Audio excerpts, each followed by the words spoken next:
जय हिंद दोस्तों। मैं ध्रुव कुमार आप सभी का यूपीएससी प्रीलिम्स 2025 के लिए जो top 400 questions current affairs question है जो पीटी 365 से तैयार किया गया है उसका ये पार्ट 6 है।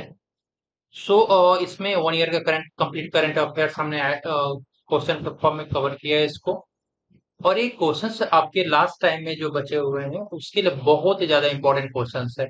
आप इनको यदि आपने ऑलरेडी नहीं अभी तक फिजिक्स जो आपका 65 है 365 उसको यदि अभी कवर नहीं किया ऑल सब्जेक्ट्स का तो आप क्या कर सकते हैं कि ये जो 400 क्वेश्चंस है इन 400 क्वेश्चन के थ्रू सारे पीटी 365 पॉलिटी आपका साइंस टेक आपका स्कीम्स हो गया इकोनॉमी हो गया ज्योग्राफी हो गया कल्चर हो गया सारे पीटी 365 को इन सिर्फ 400 क्वेश्चंस के थ्रू कवर कर सकते हो। इसमें क्या है कि क्वेश्चंस के अलावा इसमें जो डिस्क्रिप्शन है वो भी इसमें कम्प्लीटली दिया हुआ है और हिंदी और इंग्लिश दोनों माध्यम से दिया हुआ है तो दोनों मीडियम के स्टूडेंट्स के लिए काफी इंपॉर्टेंट है। तो आप क्या कर सकते हो कि लास्ट टाइम में ये जो क्वेश्चंस है इनको आप एक दो बार भी रिवीजन कर लोगे तो आपके जो 15 से 20 करंट अफेयर्स क्वेश्चन प्रीलिम्स में यहाँ से डायरेक्टली आपको मिल जाएंगे। इसका पीडीएफ यदि चाहिए तो नीचे डिस्क्रिप्शन बॉक्स आपका जो बॉक्स है उसमें लिंक इसका दिया हुआ है। और 400 क्वेश्चंस जो है सिंगल पीडीएफ में ही अवेलेबल है और हिंदी इंग्लिश दोनों में है। तो आप इसको ले करके आपको बार बार जितने भी समय बचा हुआ है उसमें आप मल्टीपल रिवीजन कर सकते हो और क्विक रिवीजन कर सकते हो। ठीक है, तो आप उसको ले सकते हो। क्वेश्चंस की बात करें यहाँ पर तो इस ऑलरेडी हमने प्रीवियस वीडियो में 150 क्वेश्चंस कवर कर लिया है। यहाँ 151 से इसमें शुरू कर रहे हैं। ये यूपीएससी के जो न्यू पैटर्न है उस पर कम्प्लीटली क्वेश्चंस को बनाया गया है। जैसे कि यहाँ पर देख रहे हो कि घोस्ट पार्टिकल के बारे में बात कर रहे थे तो यहाँ पे पूछा कि करेक्ट 3 स्टेटमेंट्स दिया हुआ है। यहाँ 3 स्टेटमेंट्स में से करेक्ट कितने हैं, हाउ मेनी, कौन कौन से नहीं है कितने हैं। तो सिर्फ एक है या दो दो है या तीन है या फिर इसमें से कोई नहीं है। ठीक है, तो चलिए देखते हैं इसको। गोस्ट पार्टिकल के रूप में बात करें यहाँ पे तो क्या है कि इट इज ए सब एटॉमिक पार्टिकल। ठीक है, it is a subatomic particle with electric charge and negligible mass. मतलब ऐसा विद्युत आवेश है जिसका क्या है उप परमाणुक कण है। जो ये बेसिकली हिंदी ट्रांसलेट इसलिए किया गया कि हिंदी मीडियम के स्टूडेंट्स को इसको इजिली कर सकें क्योंकि उनका विद्युत आवेश होता है और नगण्य द्रव्यमान होता है। मतलब नेग्लिजिबल मास और इलेक्ट्रिक चार्ज होता है इस पर। ठीक है, सेकंड यहाँ पे स्टेटमेंट आपका है कि neutrino referred as a ghost particle. Neutrino को गोस्ट पार्टिकल रूप में रिफर किया जाता है बिकॉज क्यों, क्योंकि 100 ट्रिलियन न्यूट्रिनो जो है कि यहाँ पे कि 100 ट्रिलियन न्यूट्रिनो जो है pass through the human body every minute without us notice, बिना हमें नोटिस दिए हुए एवरी मिनट वो क्या करते हैं 100 ट्रिलियन न्यूट्रिनो पास करते हैं हमारे बॉडी से। सेकेंड थर्ड स्टेटमेंट यहाँ पे कि low energy neutrino which are released from a cosmic sources at the Milky Way edge are known as astrophysical neutrino। तो कम ऊर्जा और न्यूट्रिनो वाले जो न्यूट्रिनो होते हैं आकाश गंगा के किनारे पर ब्रह्मांडीय स्रोतों से निकलते हैं, उन्हें खगोल भौतिकी न्यूट्रिनो के रूप में जाना जाता है। तो यहाँ पे 3 स्टेटमेंट्स दिए हुए हैं, पूछता है कि तीनों में से कितने, हाउ मेनी आपके जो स्टेटमेंट्स है वो करेक्ट है, सही है। फर्स्ट स्टेटमेंट की बात करें तो फर्स्ट स्टेटमेंट रॉन्ग है। क्यों रॉन्ग क्यों है? क्योंकि यहाँ पर ये तो सब एटॉमिक पार्टिकल है लेकिन विद इलेक्ट्रिक चार्ज कर रहा है तो यहाँ पे कोई इलेक्ट्रिक इस पे जो आपका गोस्ट पार्टिकल होता है वो उस पे कोई इलेक्ट्रिक चार्ज नहीं होता, तो नो इलेक्ट्रिक चार्ज होता है। ठीक है, इसलिए फर्स्ट स्टेटमेंट आपका रॉन्ग है। सेकेंड स्टेटमेंट रॉन्ग क्यों है? क्योंकि आप जो यहाँ पे देख रहे हो कि 100 ट्रिलियन न्यूट्रॉन पास करते हैं ह्यूमन बॉडी एवरी मिनट, तो यहाँ एवरी मिनट नहीं एवरी सेकेंड ही पास करते हैं तो सेकेंड हो जाएगा। ठीक है, इससे सेकेंड स्टेटमेंट रॉन्ग है। थर्ड स्टेटमेंट की बात करें यहाँ पर तो ये जो पार्टिकल्स होते हैं न्यूट्रिनो पार्टिकल होते हैं ये क्या होते हैं कि स्टेटमेंट में क्या दिया हुआ है लो एनर्जी, जबकि लो एनर्जी नहीं होते हैं, हाई एनर्जी होता है। हाई एनर्जी न्यूट्रिनो होते हैं। ठीक है, हाई एनर्जी न्यूट्रिनो जो रिलीज होते हैं फ्रॉम अ कॉस्मिक मिल्की वे उनको क्या था स्ट्रोपिस्टिकल न्यूट्रिनोस वाले। तो ये जो 3 स्टेटमेंट्स दिया हुआ है यहाँ पे पूछ रहा है कितने सही है, तो सही तो कोई भी नहीं, तो आंसर क्या हो जाएगा? आंसर आ गया यहाँ पे आपके नन हो जाएगा, डी हो जाएगा। ठीक है, ये जो आप देख रहे हो ये पूरा आपका पीडी 365 में कम्प्लीटली दिया हुआ है। ठीक, तो उसका हिंदी इंग्लिश हमने दोनों उसमें रखा है। जो स्टेटमेंट्स की बात करें यहाँ पे न्यूट्रिनो और गोस्ट पार्टिकल के बारे में, तो फर्स्ट स्टेटमेंट क्या था जो हमने क्वेश्चंस में फर्स्ट स्टेटमेंट यहाँ से रखा था कि it is a subatomic particle with a no electric charge. यहाँ पे देख रहे हो कि इलेक्ट्रिक चार्ज इसमें नहीं होता है और इनका नेग्लिजिबल मास होता है। तो फर्स्ट स्टेटमेंट है यहाँ पर। सेकेंड स्टेटमेंट था आपका देख रहे हो कि जो न्यूट्रिनो के बारे में एनर्जी की बात किया जाए तो वहाँ स्टेटमेंट में क्या लिखा हुआ था, लो एनर्जी, जबकि हाई एनर्जी न्यूट्रिनो होते हैं जो रिलेशन होते हैं कॉस्मिक सोर्सेस साथ मिलते हुए एज के साथ, तो उनको नाम क्या जाता है, टेस्ट ऑफ फिजिकल न्यूट्रिनो कहा जाता है। ठीक है। थर्ड स्टेटमेंट है यहाँ पे कि गोस्ट पार्टिकल के रूप में रेफर किया जाता है, क्यों? क्योंकि 100 ट्रिलियन जो न्यूट्रिनो होते हैं pass through the human body every second without us notice. तो यहाँ पे सेकेंड मिनट वहां पे स्टेटमेंट में था, जबकि आंसर करेक्ट क्या है, सेकेंड में। पॉसिबल सोर्सेज की बात करें यहाँ पे तो जैसे सुपरनोवा हो गया, objects like active galactic nuclei और ब्लैक होल्स हो गए। फिर सन न्यूक्लियर रिएक्शन जो पार्टिकल डीके और beta decay particle accelerator and nuclear power plant also release neutrino. तो ये आपके काफी इंपॉर्टेंट जो पॉइंट्स हैं जो आपके प्रीलिम्स में डायरेक्टली यहाँ से क्वेश्चंस पूछा जाता है। सेकंड आपका नेक्स्ट क्वेश्चन देखते हैं। ठीक है। 152वां क्वेश्चन है ये आपका रिलेटेड है एंटी मैटर से रिलेटेड। एंटी मैटर से रिलेटेड एंटी मैटर के बारे में यहाँ पे दो स्टेटमेंट्स दिया हुआ है। यहाँ पे पूछ रहा है कि दोनों में से मतलब कौन कौन से करेक्ट है। तो फर्स्ट है कि antimatter particle share the same masses as their matter counterpart but quality such as electric charge are opposite. Antimatter कण जो होते हैं अपने पदार्थ के समकक्ष के समान द्रव्यमान साझा करते हैं, लेकिन विद्युतीय आवेश जो होता है उनके जो गुण होता है उसके विपरीत होता है। सेकेंड स्टेटमेंट है यहाँ पर कि antimatter particle corresponding to electron, protons and neutrons are called positron, antiproton and antineutron।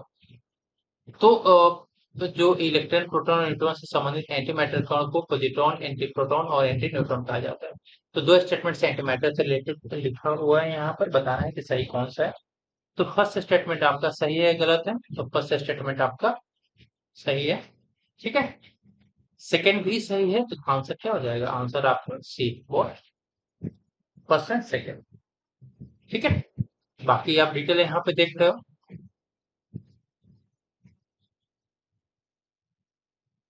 तो फर्स्ट स्टेटमेंट था कि antimatter particles share the same masses as their counterpart but quality such as electric charges are opposite। ठीक है। Example के लिए for positive और positron is antiparticles to the negatively charge electron. ऐसे ही काफी जो इंपॉर्टेंट पॉइंट्स हैं यहाँ पे मेंशन किए हुए हैं। यहाँ से क्वेश्चन आपको डेफिनेटली पूछा जाएगा। तो आप यहाँ से हिंदी इंग्लिश दोनों में है, तो यहाँ से आप पूछ सकते हैं। नेक्स्ट क्वेश्चन आपका यहाँ पर है दक्षा प्रोजेक्ट से रिलेटेड। दक्षा प्रोजेक्ट से रिलेटेड है, जैसा आप देख रहे हो यहाँ पे। यहाँ बताना है कि नॉट करेक्ट कौन कौन से नहीं है, कितने स्टेटमेंट्स हैं जो करेक्ट नहीं है। तो एक फर्स्ट स्टेटमेंट यहाँ पे, it is ambitious proposal to build four high energy space telescope to study explosive astrophysical sources को अध्ययन करने के लिए है। विस्फोटक भौतिक स्रोतों का अध्ययन करने के लिए चार उच्च ऊर्जा अंतरिक्ष दूरबीन बनाने का महत्वाकांक्षी प्रस्ताव है। इस दक्षा प्रोजेक्ट के बारे में सेकेंड स्टेटमेंट यहाँ पे कि IIT Kanpur is leading in the close collaboration with the physical research laboratory PRL और TIFR, Tata institute of fundamental research and Raman research institute के साथ कोलैबोरेशन है इनका। थर्ड है यहाँ पे कि it's objective to detect, localize and characterize high energy counterparts to gravitational wave sources. इसका जो बेसिक उद्देश्य है वो गुरुत्वाकर्षण तरंगों के उच्च ऊर्जा समकक्षों का पता लगाना, स्थानीयकरण करना और लक्ष्य वर्णन करना। तो तीन स्टेटमेंट से पूछ रहा है यहाँ पे, किसमें से पूछा है कि नॉट करेक्ट कितने हैं। तो फर्स्ट क्या है, फर्स्ट करेक्ट है या गलत है? ये क्या है, फर्स्ट रॉन्ग है। तो रॉन्ग है। फर्स्ट का गलत होने का रीजन ये है कि ये एम्पेसिस प्रपोजल तो है टू बिल्ड यहाँ four high energy space telescope की बात कर रहा है, तो फोर के नहीं यहाँ पे टू होगा। Two high energy space telescope की का बिल्ड करने की बात हो रही है। सेकेंड स्टेटमेंट रॉन्ग है। क्यों रॉन्ग है? क्योंकि ये जो कोलेबोरेशन होगा आईआईटी कानपुर नहीं है यहाँ पे, आईआईटी बॉम्बे का, आईआईटी बॉम्बे। ठीक है। तो आईआईटी बॉम्बे ने का जो है क्लोज कोलेब्रेशन है पीआरएल के साथ, एएफआई के साथ, आरआरआई के साथ। थर्ड स्टेटमेंट है आपका यहाँ पे, इसका जो ऑब्जेक्टिव है वो क्लियर है, तो ये करेक्ट है आपका। तो गलत कितने हो गए स्टेटमेंट? फर्स्ट और सेकंड दो स्टेटमेंट्स यहाँ पे गलत हो गए, only two are correct answer. ठीक है। बाकी डिटेल आप यहाँ पे दक्षा प्रोजेक्ट के बारे में देख सकते हो, हिंदी इंग्लिश दोनों में अवेलेबल है। तो आप क्या कर सकते हो कि यदि बहुत कम समय बचा हुआ है, तो आप जो इसका पीडीएफ है वहाँ पीडीएफ को आप डाउनलोड करके कंप्लीटली 400 क्वेश्चन को क्विक रिवीजन कर सकते हो और मल्टीपल रिवीजन कर सकते हो, क्योंकि डेफिनेटली यहाँ से क्वेश्चन आपके प्रीलिम्स में पूछे जाएंगे। नेक्स्ट क्वेश्चन है यहाँ पे, पीडीएफ का लिंक नीचे दिया हुआ है, तो आप वहां से कर सकते हो। नेक्स्ट क्वेश्चन है हाइड्रोजन लाइन के बारे में। हाइड्रोजन लाइन, जिसको क्या कहते हैं 21 सेंटीमीटर लाइन भी कहा जाता है। ठीक है। इससे रिलेटेड दो स्टेटमेंट्स आपके, this phenomenal occurs when a proton in a hydrogen atom jump from a higher energy to a lower one. यह घटना तब घटित होती है जब हाइड्रोजन परमाणु में एक प्रोटॉन उच्च स्तर से निम्न स्तर की ओर छलांग लगाता है। सेकंड स्टेटमेंट है यहाँ पे, this jump release energy in the form of light, specially with the wavelength of 21 centimetre का वेवलेंथ का जो अपना है लाइट को रिलीज करता है, एनर्जी को रिलीज करता है in the form of light के रूप में। ठीक है। तो यहाँ बताना है कि करेक्ट कौन सा है दोनों स्टेटमेंट में से। तो फर्स्ट वन क्या है, सेकंड करेक्ट है गलत है? तो फर्स्ट आप सेकंड आपका सही है, फर्स्ट गलत है। क्यों गलत है? क्योंकि यहाँ पर जो आप बात कर रहे हैं कि एक घटना जो होती है बेसिकली हाइड्रोजन में जो हाई हाई एनर्जी से लोअर एनर्जी में जंप करने की बात हो रही है, वो प्रोटॉन जंप नहीं करता है यहाँ पर। कौन जंप करता है? तो इलेक्ट्रॉन जंप करता है, इलेक्ट्रॉन। ठीक है। इसलिए फर्स्ट स्टेटमेंट गलत है, सेकंड सही है, तो आंसर क्या हो जाएगा? आंसर आपका बी हो जाएगा, 2 मार्क्स। बाकी डिटेल आप यहाँ से देख सकते हो, हिंदी इंग्लिश दोनों में है। नेक्स्ट क्वेश्चन की बात करें, आपका है जीनोम इंडिया प्रोजेक्ट से रिलेटेड। जीनोम इंडिया प्रोजेक्ट से रिलेटेड क्वेश्चन है। यहाँ भी पूछा है कि करेक्ट कितने हैं तीन स्टेटमेंट्स में से। तो it is initiated in 2022 by DBT with the collaboration of 20 institutes जो है to map India genetic diversity. तो इसे 2022 में डीबीटी द्वारा 20 संस्थानों के सहयोग से भारत की आनुवंशिक विविधता का मानचित्रण करने के लिए शुरू किया गया है। ये फर्स्ट स्टेटमेंट। सेकेंड स्टेटमेंट है कि Indian biological data centre Mumbai is the first national life science data repository supported by the department of biotechnology. तो डिपार्टमेंट ऑफ बायोटेक्नोलॉजी के द्वारा इसको सपोर्ट किया गया है, और किसको सपोर्ट किया था? इंडियन बायोलॉजिकल डेटा सेंटर जो मुंबई में देते हैं, फर्स्ट इंडिया का national life science data repository. Third statement है कि द होल जीनोम सीक्वेंसिंग और data for 10,000 individuals have been archived at an Indian biological data centre पे। 10,000 जो पीपल है उनके जीनोम सीक्वेंसिंग को आर्काइव किया गया है, डेटा को रखा गया है। तो यहाँ पर बताना है कि सही कितने स्टेटमेंट्स हैं यहाँ पे, सही बताना है कि कितने स्टेटमेंट्स सही हैं। बताइए। फर्स्ट फर्स्ट रॉन्ग है। क्यों रॉन्ग है? क्योंकि जो इनिशिएट किया गया था 2022 में नहीं होकर के इसको 2020 में इनिशिएट किया गया, 2020 में किया गया। क्लियर है? सेकेंड स्टेटमेंट रॉन्ग है। क्यों रॉन्ग? इंडियन बायोलॉजिकल जो डेटा सेंटर है बेसिकली वो कहाँ पर? आपका मुंबई में नहीं है। मुंबई में नहीं था तो कहाँ पे? तो फरीदाबाद में। फरीदाबाद, फरीदाबाद। ठीक है, फरीदाबाद। इसलिए सेकेंड स्टेटमेंट तो रॉन्ग है। थर्ड स्टेटमेंट आपका सही है। पूछा कितना है कि कितने स्टेटमेंट से तीनों में से सही, तो सिर्फ एक ही स्टेटमेंट है जो थर्ड वाला वो सही है, तो ओनली वन आंसर हो जाएगा। ठीक है। बाकी डिटेल्स आप यहाँ से कंप्लीटली देख सकते हो। नेक्स्ट क्वेश्चन की बात करें तो है आपका एक्स्ट्रा क्रोमोजोमल डीएनए से रिलेटेड है। एक्स्ट्रा क्रोमोजोमल डीएनए से रिलेटेड है। ठीक है। इसी डीएनए यहाँ पे पूछा है जो तीन स्टेटमेंट्स दिए हैं यहाँ पे पूछा है कि तीनों में से नॉट करेक्ट कौन कौन सा है, सही कौन कौन सा नहीं है। ठीक है। तो फर्स्ट स्टेटमेंट देखते हैं कि इसी का जो होता है एक्स्ट्रा क्रोमोजोमल जो डीएनए है are small circular DNA fragmented that float freely in the centrosome, separate from a chromosome. ये बेसिकली कहाँ पे होता है? और जो फ्रीली फ्लोट करता है सेंट्रोजोम में और सेपरेट होता है क्रोमोसोम से। सेकेंड स्टेटमेंट है it form due to a DNA repairing during during DNA replication. ठीक है, तो डीएनए रिप्लिकेशन के दौरान जो डीएनए रिपेयर होता है उसके कारण फॉर्म होता है, बनता है। Extra chromosomal DNA often contains multiple oncogenes promoting tumor growth and drug resistance। ठीक है, तो यहाँ पे बताना है कि करेक्ट कौन कौन सा है। तो फर्स्ट आपका करेक्ट नहीं है। क्यों नहीं है? क्योंकि जो आपका जो फ्रीली फ्लोट करने की बात हो रही है यहाँ पे सेंट्रोजोम में नहीं होता है, फिर कहाँ पे होता है? न्यूक्लियस में। न्यूक्लियस, ठीक है, फर्स्ट रॉन्ग है। सेकंड क्या है? सेकंड भी रॉन्ग है। क्यों? क्योंकि इसका जो फॉर्मेशन होता है डीएनए रिपेयर के दौरान नहीं होता है, बेसिकली डीएनए डैमेज के दौरान होता है। यहाँ पे हो जाएगा डीएनए डैमेज।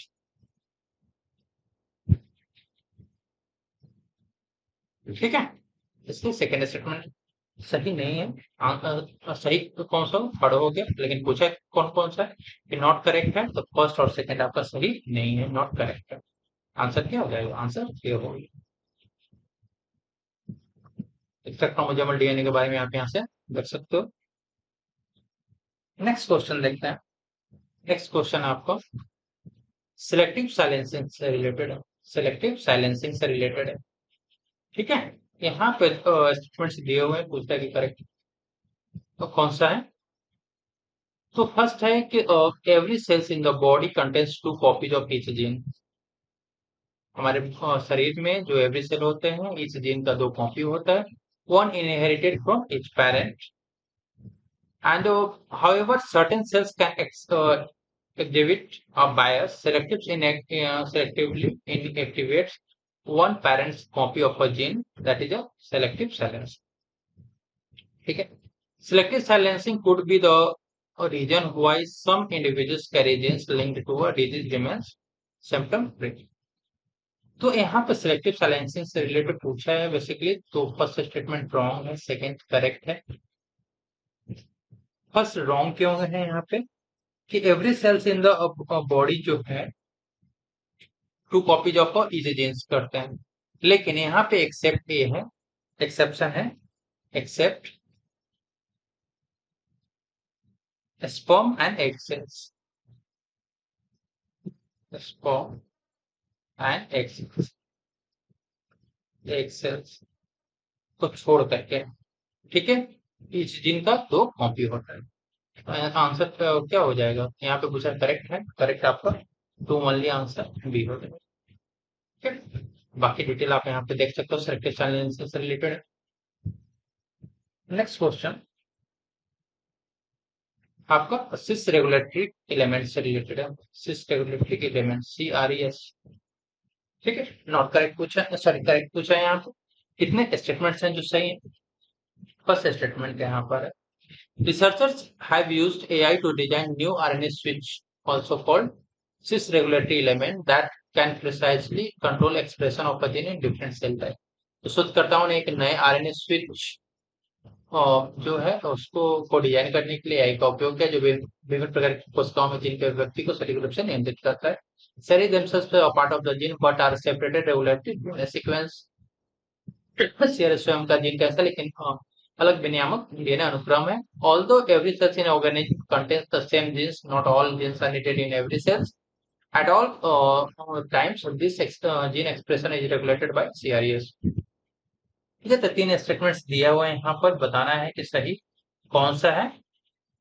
तो फर्स्ट आपका सही है, गलत है? तो फर्स्ट आपका गलत है। क्यों गलत है? क्योंकि यहाँ पे जो AI टूल का डिजाइन का यूज किया जाएगा basically design of new RNA switch की जगह पे यहाँ पे न्यू डीएनए स्विच। ठीक है, तो यहाँ पे डीएनए होगा, इसलिए फर्स्ट स्टेटमेंट रॉन्ग है। सेकंड स्टेटमेंट रॉन्ग क्यों है? क्योंकि जो CRE देमसेल्व्स से पार्ट ऑफ जीन है यहाँ पे, तो ये लिखा हुआ स्टेटमेंट में, लेकिन जीन का पार्ट नहीं होता, तो यहाँ पे क्या हो जाएगा? Not part of a gene. इसलिए सेकंड स्टेटमेंट रॉन्ग है। थर्ड स्टेटमेंट आपका सही है। पूछा क्या है कि कितने स्टेटमेंट्स यहाँ पे सही है, तो सिर्फ थर्ड सही है, तो आंसर क्या हो जाएगा? Only one is correct. ठीक है, बाकी डिटेल्स आप यहाँ से देख सकते हो। नेक्स्ट क्वेश्चन आपका है यहाँ पर बायोफिल्म से रिलेटेड। बायोफिल्म से रिलेटेड है यहाँ पर। पूछा है कि कितने स्टेटमेंट्स आपके सही नहीं है बायोफिल्म से रिलेटेड। फर्स्ट है यहाँ पे statement, IIT Madras has devised a way to break down biofilm barrier to aid entry of drugs. IIT Madras ने दवाओं को प्रयोग में सहायता के लिए बायोफिल्म दवाओं तोड़ने की तरीका तैयार किया है। Second statement, most of the disease-causing bacteria secrete matrix like layer around themselves called biofilm। तो अधिकांश रोग पैदा करने वाले बैक्टीरिया अपने चारों तरफ मैट्रिक्स जैसे परतें स्रावित करते हैं जिन्हें बायोफिल्म कहा जाता है। थर्ड स्टेटमेंट है कि these biofilms act as a thin barrier limiting the entry of drugs and helping the bacteria become resistant to antibiotics। ये बायोफिल्म दवाओं के प्रवेश को सीमित करने वाली पतली बाधाओं पर उपचार करते हैं और बैक्टीरिया को एंटीबायोटिक दवाओं के प्रति प्रतिरोध बनाने में मदद करते हैं। तो जो आपका तीन स्टेटमेंट्स दिया हुआ है यहाँ पे नॉट करेक्ट पूछा है। तो फर्स्ट क्या है कि फर्स्ट स्टेटमेंट रॉन्ग है क्योंकि यहाँ पर जो आईआईटी मद्रास की जगह पे यहाँ पे आईआईएससी होगा। ठीक है, आईआईएससी होगा। सेकेंड स्टेटमेंट आपका सही है। थर्ड आपका रॉन्ग है क्योंकि biofilm act as thin barrier नहीं होगा, यहाँ पे थिक बैरियर होता है। थिक बैरियर मोटा परत। पूछा कितना है कि कितने स्टेटमेंट सही है, तो नॉट करेक्ट पूछा है, तो नॉट करेक्ट आपके फर्स्ट आंसर और थर्ड हो रहा है, तो दो आपका नॉट करेक्ट का आंसर क्या हो जाएगा, 1 2 हो जाएगा। ठीक है, बायोफिल्म के बारे में यहाँ पे डिटेल है। नेक्स्ट क्वेश्चन देखते हैं। नेक्स्ट आपका है कार्ड सेल थेरेपी से। कार्ड सेल थेरेपी यहाँ भी बताना है कि नॉट सॉरी करेक्ट कितने हैं स्टेटमेंट्स। तो फर्स्ट स्टेटमेंट है कि central drug standard control organisation CDSCO has approved first living drug Qartemi. ठीक है, और टेमी basically chimeric antigen receptor T cell therapy for treating blood cancer को ट्रीट करने के लिए। तो केंद्रीय मानक औषधि मानक नियंत्रण संगठन ने रक्त कैंसर के इलाज के लिए पहले लिविंग ड्रग्स क्वाटेमी एक chimeric antigen receptor T cell therapy को मंजूरी दी है। Next car 19 is second CAR cell therapy, इसका दूसरा है सेकेंड है Qartemi is India first in first globally benchmarked CAR T cell therapy treatment especially designed for the adult B cells non-Hodgkin Hodgkin lymphoma के लिए इसको design किया गया। तो बताने यहाँ पे गलत क्या है, तो गलत देखते हैं। तो गलत यहाँ पे फर्स्ट रॉन्ग है। क्यों रॉन्ग है, क्योंकि सिडियोसन जो क्वाटेमी है बेसिकली फर्स्ट नहीं नहीं है, सेकेंड लिविंग ड्रग्स है। सेकेंड लिविंग ड्रग्स है। ठीक है, सेकेंड स्टेटमेंट है यहाँ पे कि नेक्स्ट कार जो 19 है सेकेंड नहीं है, यहाँ पे क्या है फर्स्ट कार से थेरेपी। फर्स्ट कार से थेरेपी, इसलिए सेकेंड स्टेटमेंट भी रॉन्ग हो गया। थर्ड स्टेटमेंट आपका सही है, करेक्ट पूछा है, ओनली वन करेक्ट है, ओनली मतलब थर्ड। ठीक है, बाकी डिटेल आप यहाँ से देख सकते हो। डेफिनेटली यहाँ से क्वेश्चन पूछा जा सकता है और क्वार्टर से ज्यादा चांसेस है यहाँ से पूछ लो। नेक्स्ट क्वेश्चन देखते हैं। नेक्स्ट है आपका आर्किया से रिलेटेड। ठीक है, आर्किया से रिलेटेड है यहाँ पर। बताना है कि study of archaea have given scientist close to survival strategy of microorganism by adopting to harsh condition with the help of non sorry toxin antitoxin system. Archaea organise जो organic consist of single cell with nucleus. तो इसमें first statement इसका सही है, second गलत है। क्यों गलत है, क्योंकि जो ए सी आरके क्या सिंगल सेल तो होता है लेकिन इसमें विदाउट न्यूक्लियस होता है। क्या होता है, विदाउट न्यूक्लियस होता है, इसमें न्यूक्लियस नहीं होता, विदाउट न्यूक्लियस। ठीक है, इसके सेकंड गलत है, आंसर क्या हो जाएगा ये वन। डिटेल यहाँ पर है। नेक्स्ट क्वेश्चन देखो। नेक्स्ट है आपको माइक्रो आरएनए। माइक्रो आरएनए से IMI आरएनए के तौर पर नॉट करेक्ट पूछा है यहाँ पर। तो फर्स्ट क्या है यहाँ पर, small non coding RNA that helps cell regulate gene expression को रेगुलेट करने के लिए है। Control gene expression by binding with messenger RNA preventing them from being translated into proteins or biodegrading or destroying mRNA together Protein in the nucleus regulates RNA transcription and splicing, while microRNA control the translation and degradation of mRNA in the cytoplasm. Not correct पूछा है तो not correct इसमें कोई भी नहीं, answer आपका D हो जाएगा, नट मतलब ऑल थ्री करेक्ट है। डिटेल ले रहा। नेक्स्ट क्वेश्चन देखते हैं। नेक्स्ट है आपका रिवर्स ट्रांसक्रिप्टेज से रिलेटेड, रिवर्स ट्रांसक्रिप्टेज से रिलेटेड है, नॉट करेक्ट पूछा है यहाँ पे। तो नॉट करेक्ट फर्स्ट देखते हैं, they are DNA dependent RNA polymerase और group enzyme that play a unique role in the flow of genetic information. तो एक क्या होता है, डीएनए डिपेंडेंट आरएनए पॉलीमरेज होता है जो ग्रुप ऑफ एंजाइम होता है जिनका रोल काफी मतलब जेनेटिक इंफॉर्मेशन को फ्लो करने में यूनिक रोल होता है। सेकेंड है यहाँ पे reverse transcription is the synthesis of RNA from RNA sorry from DNA templates. तो रिवर्स जो ट्रांसक्रिप्शन है वो आरएनए का सिंथेसिस होता है इससे डीएनए टेम्पलेट्स। तो यहाँ पर जो स्टेटमेंट पूछा है तो नॉट करेक्ट पूछा है। फर्स्ट करेक्ट है या नॉट करेक्ट है? फर्स्ट नॉट करेक्ट है, क्यों? क्योंकि यहाँ पे क्या होता है, डीएनए और आरएनए आप देख रहे हो तो क्या होता है यहाँ पे डीएनए की जगह पे आरएनए हो जाएगा। आई बेसिकली क्या होता है, आरएनए डिपेंडेंट डीएनए पॉलीमरेज होता है, ठीक है। आरएनए डिपेंडेंट डीएनए पॉलीमरेज होता है। तो फर्स्ट स्टेटमेंट रॉन्ग हो गया। सेकंड स्टेटमेंट है यहाँ पे कि ये बेसिकली होता है सिंथेसिस ऑफ डीएनए होता है फ्रॉम इससे आरएनए टेम्पलेट से, RNA template. First second statement पे यहाँ पे क्या है, यहाँ पे रॉन्ग हो रहा है तो आंसर क्या हो जाएगा, नॉट करेक्ट पूछा है तो नॉट करेक्ट, दोनों स्टेटमेंट्स यहाँ पे नॉट करेक्ट, आंसर सी हो गया। नेक्स्ट बाकी डिटेल आपका ये रहा, हिंदी इंग्लिश दोनों में अवेलेबल है।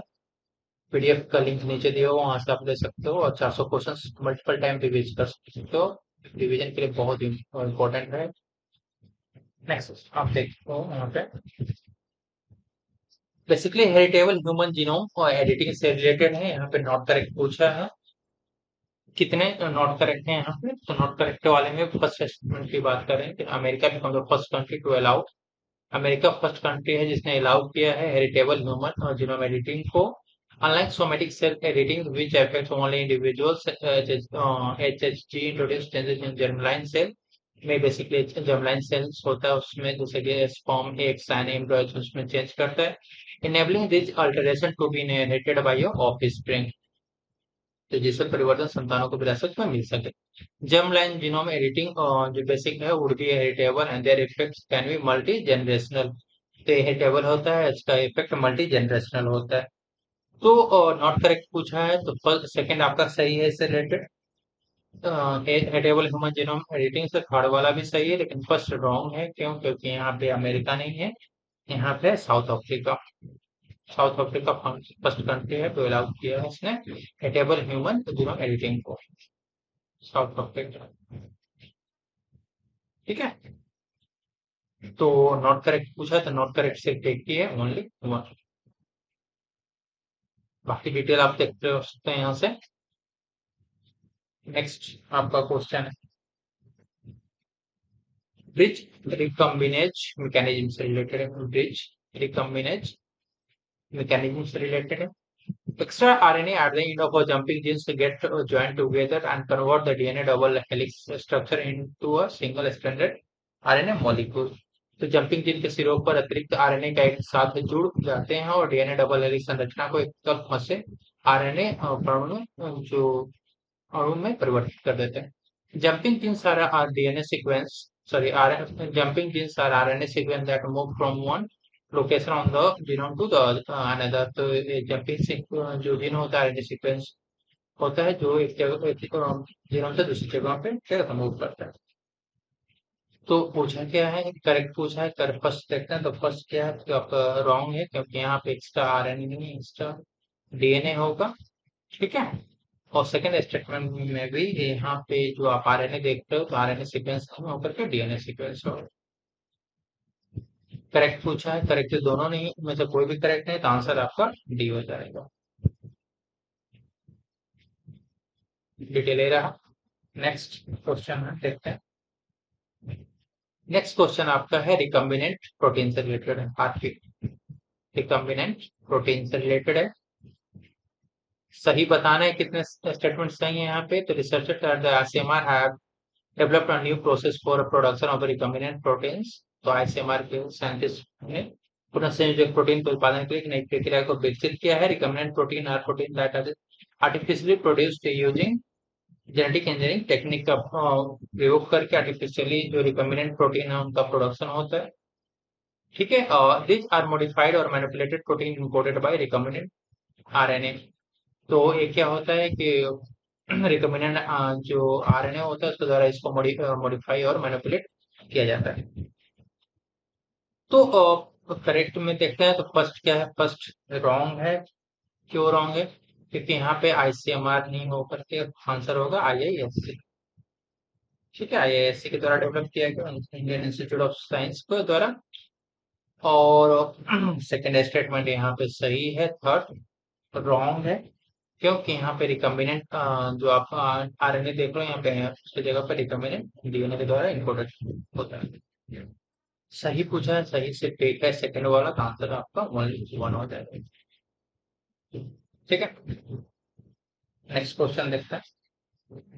नेक्स्ट है आपका एंजाइम टीडीपी वन से रिलेटेड है। एंजाइम टीडीपी वन से रिलेटेड पूछ रहा है यहाँ पे, तो नोट करेक्ट कौन कौन सा है। तो diabetic cells use the enzyme TDP1, that's a tyrosine DNA phosphodiesterase 1 to repair DNA damage caused by the chemotherapy drugs like camptothecin leading to treatment of resistance। तो मधुमेह कोशिकाएं कैप्टोथेसिन जैसी कीमोथेरेपी दवाओं के कारण होने वाली डीएनए क्षति की मरम्मत के लिए एंजाइम टीडीपी1 का उपयोग करती है, जिससे उपचार प्रतिरोध होता है। Second, TDP1 is an important enzyme in human body that play a crucial role in DNA repair by removing damaged RNA base को रिमूव करके इनका किया जाता है। तो स्टेटमेंट तो यहाँ पे सही पूछा नहीं पूछा, कौन से सही नहीं है यहाँ पे। तो नॉट करेक्ट वाले में फर्स्ट नॉट करेक्ट होगा, क्यों? क्योंकि यहाँ पर डायबिटिक सेल्स के लिए यूज नहीं किया जाता है, इनको कैंसर सेल के लिए किया जाता है। कैंसर सेल,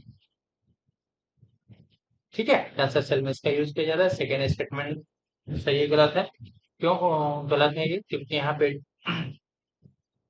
तो जो रिमूव होते हैं डीएनए बेस को रिमूव, डैमेज आरएनए बेस को नहीं, यहाँ पे डीएनए बेस को रिमूव किया जाता है। ठीक है, नॉट करेक्ट में बहुत बार नॉट करेक्ट, आंसर आपका क्या हो जाएगा। बाकी डिटेल आप यहाँ पे देख सकते हो, हिंदी इंग्लिश दोनों में अवेलेबल है। नेक्स्ट क्वेश्चन देखते हैं।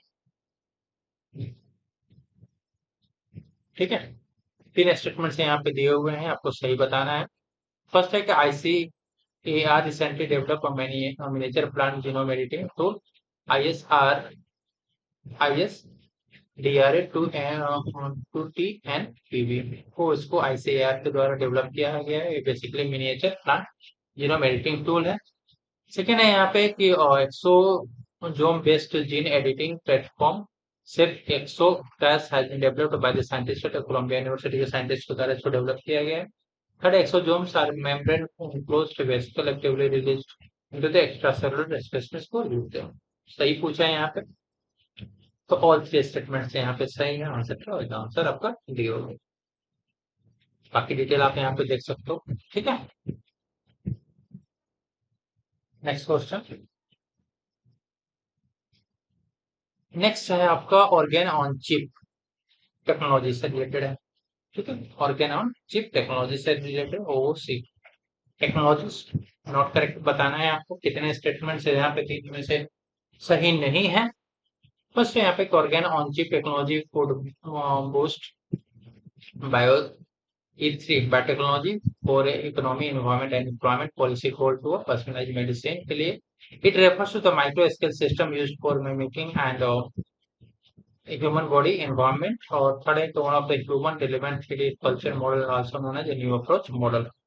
ठीक है, नॉट करेक्ट बताना है यहाँ पे, लेकिन यहाँ पे तीनों स्टेटमेंट सही हैं, तो आंसर क्या हो जाएगा? आंसर हो जाएगा।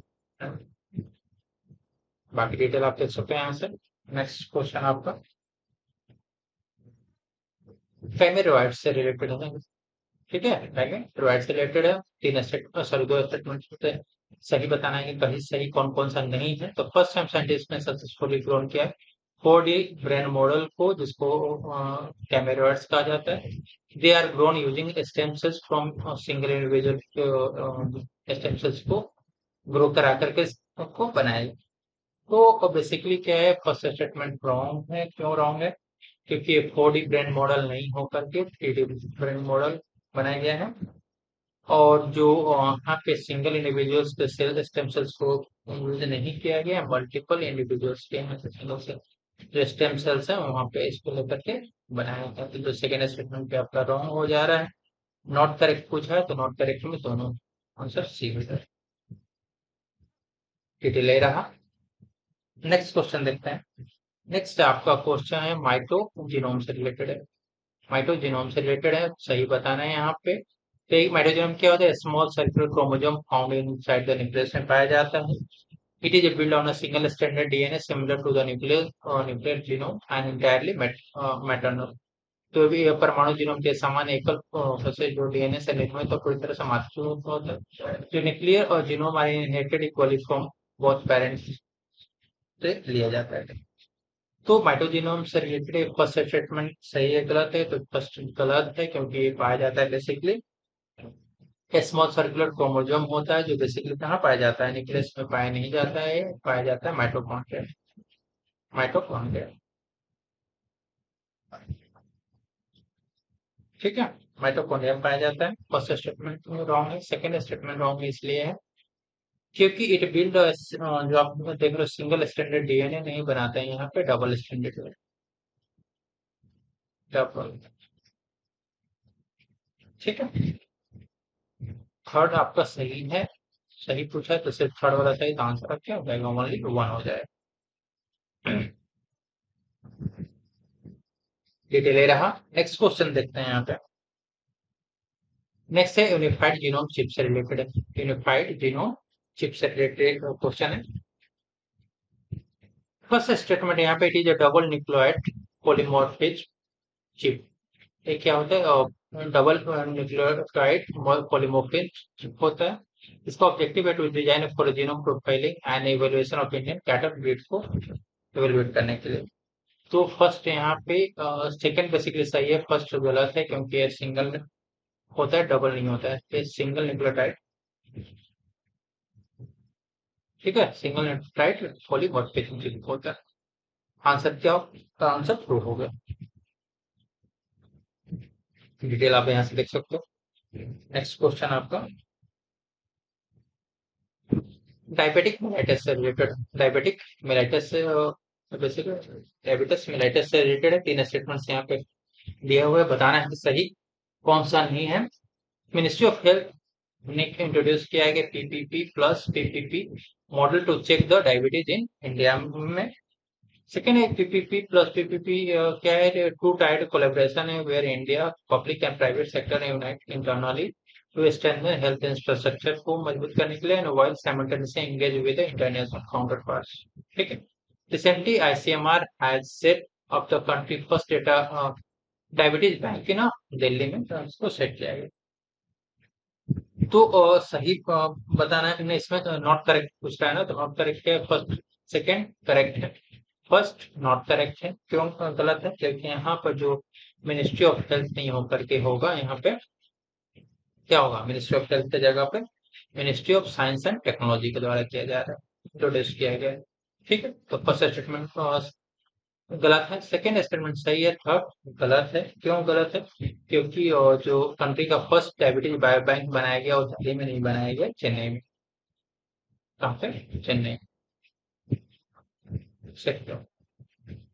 तो नॉट करेक्ट पूछा, तो नॉट करेक्ट फर्स्ट और थर्ड दो स्टेटमेंट्स हैं, तो आंसर क्या हो जाएगा? आंसर बी है।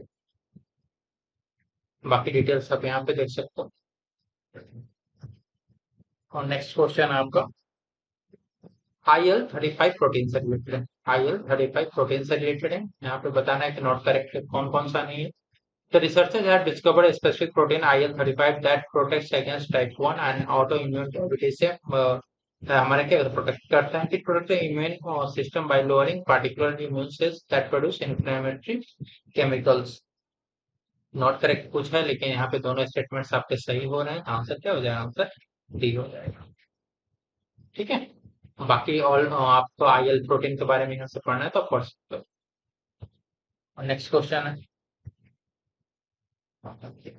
दो तीन एक्सपेरिमेंट्स दिए हुए हैं, सही बताना है यहाँ पे कि प्राइम मिनिस्टर ऑफ इंडिया ने लॉन्च किया था यूविन पोर्टल को। यूविन पोर्टल के captures each and every vaccination events of all pregnant women और चाइल्ड को अंडर यूनिवर्सल इम्यूनाइजेशन प्रोग्राम के अंदर में कवर करता है। यूविन portal ensures timely administration of life saving vaccine to pregnant women and children, ठीक है, अगेंस्ट 15 प्रिवेंटेबल डिजीज, अगेंस्ट इसको प्रोटेक्ट करता है।